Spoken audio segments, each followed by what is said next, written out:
visage de la chanteuse leader de ce groupe devrait vous rappeler un autre. Oui. Elle s'appelle Jennifer, elle est la chanteuse de ce groupe depuis, je disais quoi, une petite dizaine d'années. Le groupe a été créé en 1999. Sa maman et son papa l'ont envoyée aux États-Unis. Elle est revenue, elle s'est dit tiens, en rentrant des États-Unis, je vais faire chanteuse. Oui, mais Elle, c'est Jennifer. Elle Jennifer chante en français. Agache, elle chante en français. C'est la fille de Chantal Lobby. Voilà. Et ses parents lui ont dit bah, vas-y, pourquoi pas. Donc, premier album en 2002. La dame compose et écrit seule. Alors, déjà, un groupe français qui dure 10 ans et qui fait 5 albums. et qui chante en français. Et qui chante en français. Pardon, mais j'insiste. Non, mais c'est hein, vrai, et qui chante en je- français, c'est déjà énorme. Mais en plus, c'est qu'on est un petit peu macho encore à ce niveau-là. Il y a peu de blondis, c'est outre-Manche. Là, ici en France, il y a plutôt des leaders. La fille, elle peut bien jouer de la basse, comme dans le groupe Téléphone, mais leader qui mène tous ces bonhommes à la baguette, c'est quand même, c'est la seule. Voilà. Et Superbus, bah, ça fait 10 ans que ça dure. Et moi, je voulais comprendre. En fait, c'est, pour tout vous dire, c'est mes neveux et nièces qui m'ont parlé de Superbus, parce qu'ils écoutaient ça en boucle. Et j'ai écouté, je trouvais ça super intéressant, et je voulais voir comment ça se passait sur scène. Et ben, quand vous allez sur scène et que vous voyez un groupe aussi généreux, qui donne autant à son public, là, c'était à Lyon, 400 personnes, vraiment, une petite salle, bourrée. Moyenne d'âge, 20 ans. Oh oui, 20 ans. C'est très étudiante. Hein. C'est, allez, fin des années lycée, début des années universitaires, à fond. Et alors, elle, sur scène, je peux vous dire, non seulement elle est charmante, elle a de l'humour, et sur scène, elle y va vraiment. C'est parti.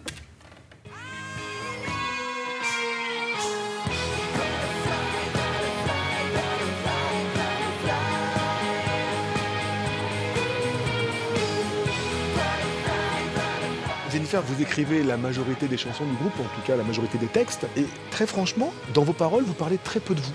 Ça dépend. Sur le dernier album, j'ai l'impression que je me suis un peu plus livrée parce que je suis quelqu'un d'assez pudique et réservé, etc. Mais c'est vrai que voilà, j'ai du mal encore à raconter ma vie complètement. Je les ai faire, mais si tu m'abandonnes, j'aurais caché mon sonne. On connaît votre maman, c'est Chantal Lobby. Quelle a été sa réaction lorsque vous lui avez dit ben voilà maman, moi je veux faire artiste? Ça n'a pas été direct, maman, je veux être ça, je veux être ci. Mais en tout cas, en étant sur le plateau des Nuls l'émission, quand j'étais toute petite, c'est sûr que j'ai vu passer voilà, des Nina Hagen, Red Hot Chili Peppers, Texas, plein de groupes. J'ai joué de la batterie avec Status Quo. Enfin, j'ai fait vraiment des choses quand on est petit que normalement on ne fait pas. Et j'ai l'impression que ça a dû peut-être faire un déclencheur. Après, on se donne des conseils, mais encore aujourd'hui, elle me soutient, elle regarde ce que je fais, je regarde ce qu'elle fait, on se donne des idées, des conseils, tout ça.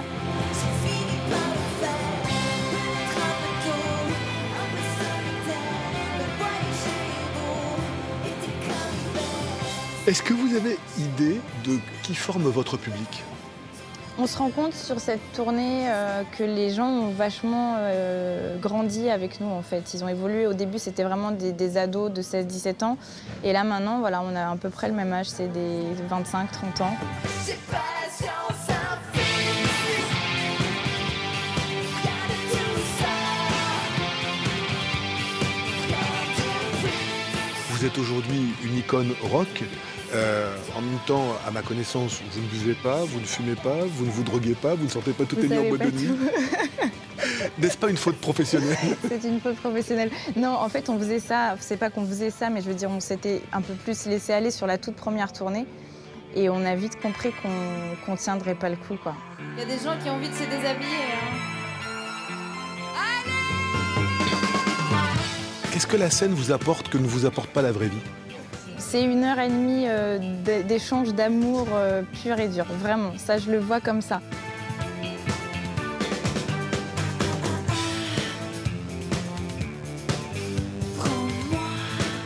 Quand on est proche des gens, qu'on voit leurs yeux, qu'on voit tout ça, moi, je trouve ça génial, quoi.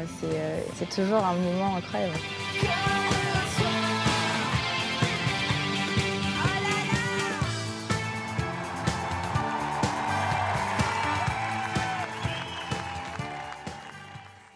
Elle fait également revend. lingerie. C'est ça, elle fait mercerie ensuite. Au merchandising, enfin elle vend ses disques, ses t-shirts et les soutiens-gorge que les gens lui ont jetés durant tout le concert. Et pourquoi c'est... Il y a une chanson où elle demande aux gens de se lâcher et ils se lâchent vraiment. Donc là, il y avait quand même. Et alors pourquoi c'est les filles qui jettent leur soutien-gorge? Je trouve ça plutôt rigolo. Et pourquoi les garçons, ils jettent pas... Alors, moi, je pense que Pierrick Becquet, qui a tourné ces images, est plutôt allé tourner les soutiens-gorge. Il y avait certainement quelques... Mais il les a pas pris. On se demande pourquoi. Vous vouliez nous parler de la générosité de cette jeune fille. Deux autres aussi. Voilà, en fait, elle a repéré un groupe qui s'appelle l'Itakira. Ils sont deux. Ils chantent devant les concerts de Superbus. Ils font à leurs frais toute la tournée. Un jeune homme qui s'appelle Jonathan et sa compagne qui s'appelle Kira. Ils vont sur toutes les dates de Superbus. Ils sont fans. Ils ont demandé à Superbus de venir profiter de leur public, de ne pas chanter en première partie, mais chanter dans la rue pendant que la file fait son attente. Voilà. Ouais, comme le font parfois dans les rues, les chanteurs des rues. Effectivement, sauf que là, c'est devant les salles où se produit Superbus. Et franchement, c'est vachement bien ce qu'ils font. Et donc voilà, je leur avais promis qu'on leur ferait un petit clin d'œil. Bien, bonne chance. On a vu les dates, oui. Ça, c'est passé. Et ils sont en festival durant Et tout ça, l'été. c'est quoi ça? C'est le nouvel album et c'est l'affiche de leur concert. Superbus. ça. On a un magnifique album fait à Los Angeles. Merci beaucoup, Frédéric. Merci. Karine, à plus tard. On se retrouve tout à l'heure, madame, monsieur, après la pub et le journal.